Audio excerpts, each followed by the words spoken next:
but you gotta keep your head up. Oh, and you can let your head down. Hey, you gotta keep your head up. Well, welcome back. Keep your head up today. We're going to tackle known cross sections, specifically of triangles. So I just wanted to take a moment and review some basic terminology with triangles. A lot of times we'll be talking about a right triangle, so this would be my right angle. And across from that nice long edge, we call that the hypotenuse. And these other two sides, we refer to them as the legs of the triangle. Okay, now there are several different types of triangle. There is the equilateral triangle. There's an isosceles triangle, a scalene triangle, where all the sides are different lengths, and you'll hear us talk about several of them throughout the week here. The other thing they're going to refer to a lot is the base, and hopefully you recognize that as the one going across the bottom. Okay, so let's recall that volume equals the integral of area. That's all we keep saying over and over. Volume is just the integral of area. And our focus today is on a triangle. So what is the area formula for a triangle? Well, that's nice and easy. 1/2 base times height. So when I do my slice analysis, I always need to identify the base and the height. So there's three main triangles the AP is going to focus on, and our goal is to kind of just get the kinks out of all the wording on them. So the first one, and get it down exactly, is an isosceles right triangle with the leg on the base.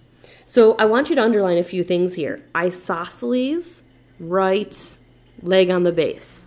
All right, and those are the three things we have to tackle. So right triangle obviously means it's coming to a nice 90-degree angle. Isosceles, to refer to that, or remind yourself here, that is two equal sides and two equal angles. Okay, so two things, two equal sides and two equal angles. And now leg on the base is key. Okay, so I'm going to draw what I think it's describing here. My isosceles right triangle, leg on the base. So this is the base, the bottom of my picture, where it has a leg, not the hypotenuse. So there's one leg. It's isosceles, which means the two legs are equal. And this one is the nicest and the easiest. And again, I would sketch them every time. And when I sketch it and I draw in my little tick marks for the isosceles, I can see that the base is equal to the height. And that is the key. So if it's isosceles, right, leg on the base, we have to know that the base is equal to the height. And again, I don't think you have to memorize it. Draw the picture, and it's fairly obvious. All right, our second big triangle, and it's worded slightly different, so get it down perfectly. An isosceles right triangle with a hypotenuse on the base. So again, notice we have that same isosceles right, but here's the difference. The hypotenuse is on the base. So now again, I can't stress, like, you don't have to memorize these, but you do have to draw them out so they make sense. So this one's slightly tougher than the previous one. So let's just slow down and talk about where this is coming from. If this is the right triangle, that would be the right angle. Hypotenuse is across from it, so let's put a big H there in your notebook. If it's isosceles, then the two legs have to be the same. Notice where your legs are. Let's go ahead and mark those. These two legs have to be the same. Okay, so now let's go back. This is isosceles right, which then makes each of these angles 45 degrees. Okay. Now, let me just be clear. This H stands for hypotenuse, not height. Okay. So I'm going to refer to this as the base because it said hypotenuse is on the base. So let's put a big B here for base. And the height goes from that top vertex straight down. So let's put a nice H here for height. So hopefully I haven't thrown you off at all yet. So I made a nice isosceles triangle, meaning these two angles are equal, meaning these two sides are equal. The bottom part's called the base. Straight down is called the height. Now, this is very important. Look at what this height just did. It split this 90-degree angle up here in half, which now makes this a 45 and a 45. So now I actually have another pair of isosceles triangles because each of these base angles here and here are 45 degrees. So if these two angles are equal, then guess what? So are these two sides. So I'm going to kind of just pull apart what we created here. And again, if I'm going too fast, go back and replay this. I'm basically saying this triangle that we just created on this side is isosceles also, so these two are the same. So this is the height, but right here is not the entire base. This was the entire base. So this is how much of the base would you say? I would say it is half the original base. Okay, so I just pulled out this triangle, and I'm saying this bottom piece here is half the whole base. So my area, my ratio here that I have to understand is the height equals half the base. Where in that previous example, the height and the base were equal. In this case, when the hypotenuse is on the bottom, the height is half the base. Box that, get that highlighter out, let's star that. Okay, so the third and final triangle is the equilateral triangle, probably the toughest of the three. And this one sometimes is just easier to memorize, but I am going to draw it out and show you exactly where these numbers are coming from. So equilateral, of course, means all three sides are equal, so I can go ahead and put a tick mark on all three sides. And not only are all three sides equal, so are all three angles. So 180 divided by 3 gives me an angle of 60 for each one. Now remember, the area formula is 1/2 base times height, so I have to compare the height to the base of the triangle. So I'm going to go ahead and put a nice big B here for base. And it's equilateral, so we could pick any number in the world that we wanted this to be. Let's pretend the base is a length of 1. That would mean all these sides have a length of 1. If the length was 10, they'd all have a length of 10, etc. And I'm going to go ahead and draw in that height and label that in H. So probably the easiest thing to do is pull apart this triangle, just like I kind of did on that last example. So I'm just going to draw the right-hand side of this equilateral triangle. So that creates this right angle. This is still the height. Now let's use some common sense here. If this angle was 60, triangles are made up of 180, that's a 90, that makes that a 30. How convenient that this is 30 and 60, and those are the trig values you have to remember. All right, so if we said that this had a base of 1, let me just get my highlighter here. If this whole thing has a base of 1, and you took half of the triangle, we would definitely say if this was a length of 1, this would now be a length of 1/2. Okay, I took half of that triangle, which was a base of 1. If you put 10, then this would be a 5. All right, so the question is, if the base is a half, what is the height? Okay, so we need to figure out that length. Now, this distance here, did this change in my picture? No, so that is also a length of 1. So I'm just going to use some simple trigonometry to figure out how tall this is. So I'm going to put an X here for my question, and I'm going to mark my angle, and I'm going to say I'm looking for the opposite, and I have the hypotenuse. So I'm going to say the sine of 60 is equal to X over 1. So the sine of 60 is radical 3 over 2 is equal to X. So I would say this height is radical 3 over 2.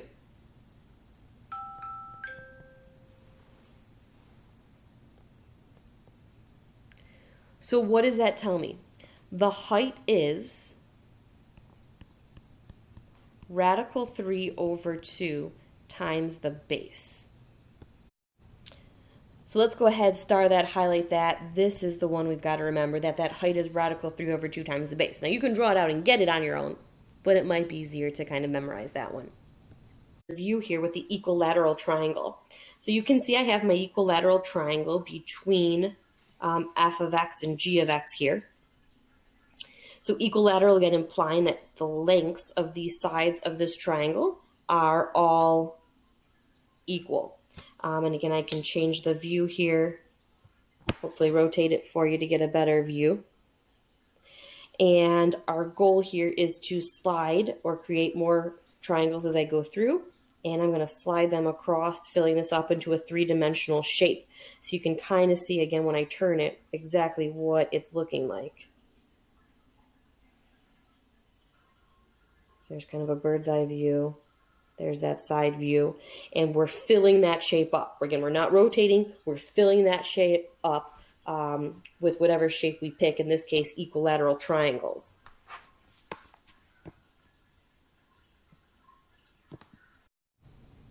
So let's go ahead and do a quick recap here. An isosceles right triangle with a leg on the base. So I'm going to draw it. I'm not memorizing things yet. Isosceles right, leg is on the base. Mark my two sides that are equal. And remember, you're always comparing the base and the height. Notice those are the two tick marks. So I'm going to say the base is equal to the height. Isosceles right triangle with the hypotenuse on the base. Again, I'm going to draw it. Those are my two equal sides. I'm going to put my height in and compare it to the base. My height is half the base. And then that third one, that equilateral triangle that has that goofy radical in it, if those are all equal, I'm picturing 60 here, and this is half of it. So I'm going to say the height is radical 3/2 times the base. All right, so we're going to do a very generic example here. F of x equals x squared. So obviously 0, 0 faces upward like this. 8 minus x squared. So I'm shifted up 8. This is an upside down parabola. So I'm going to go up 8, upside down parabola. And like I said, very generic. I'm literally going to say this is going to intersect at A. This is going to intersect at B. I'm going to shade that section in, of course, and then I'm going to draw my slice in.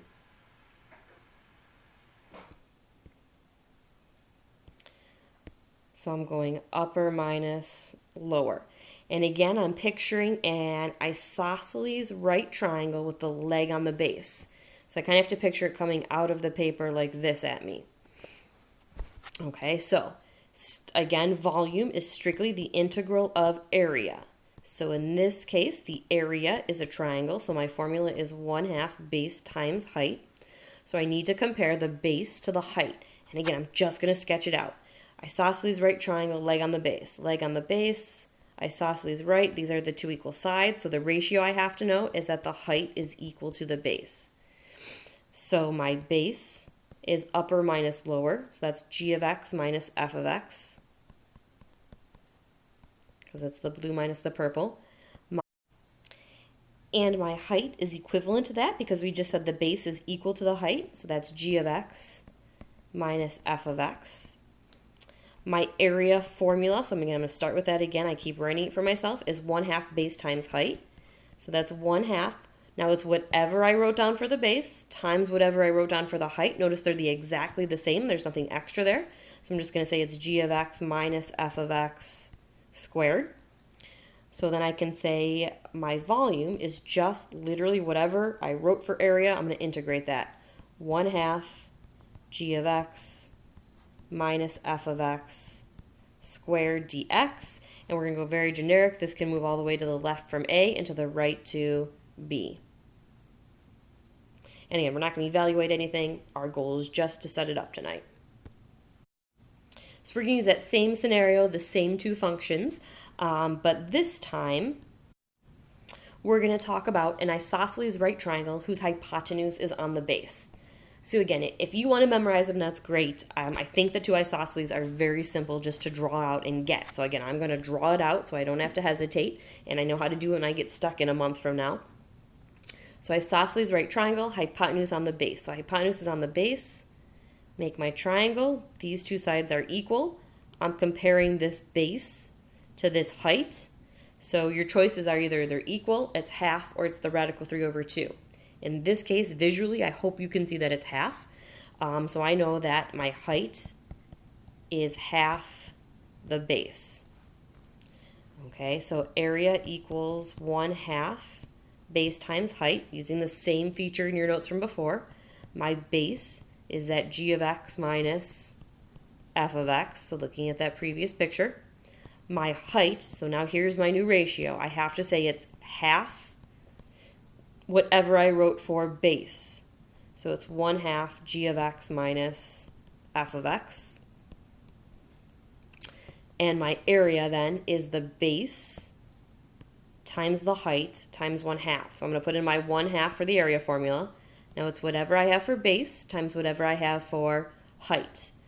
So I'm going to put it in here. I have a 1/2, and then I have a g of x minus f of x and a g of x minus f of x, so I'm going to call that g of x minus f of x squared dx. No dx because I'm not integrating. This is just area. So one more time, this is the 1/2 from the formula 1/2 base times height, and there is my base and my height being multiplied in there. So volume then is just that integral. We called it from a to b. I can clean that up and call that 1/4 g of x minus f of x squared. Now I need that dx. All right, the last example, again, following the same functions, the x squared and 8 minus x squared, we're going to talk about that equilateral triangle. So one last time, I'll kind of draw it out for you so you remember where it comes from. I had my 60, 60, 60, and I want to compare the base to the height. So again, I cut this in half, so I called this base a half, and I wanted to figure out what that ratio is there. So hopefully you can remember it. If not, write a trig function for yourself, but the height is equal to radical 3 over 2 times the base. So again, that area formula for that triangle is 1/2 base times height. The base is my upper minus lower, which we said was g of x minus f of x. The height, I'm going to use this ratio, so I'm going to say it's radical 3 over 2 times whatever I wrote for base, so g of x minus f of x. The area then is 1/2 whatever I wrote for base times whatever I wrote for height. So notice how I have two of these. So I'm going to say it's 1/2 times radical 3 over 2 times g of x minus f of x squared. And I can multiply that to get radical 3 over 4. So I'm going to say the volume is radical 3 over 4, the integral from a to b of g of x minus f of x squared. So I just pulled that coefficient out in front because obviously we can pull coefficients out. And that would be my setup, and it would be great if this was a calculator active question where I could just type these functions in. But sure enough, we'll get a lot of practice in class tomorrow, and look forward to seeing you then. Have a great night.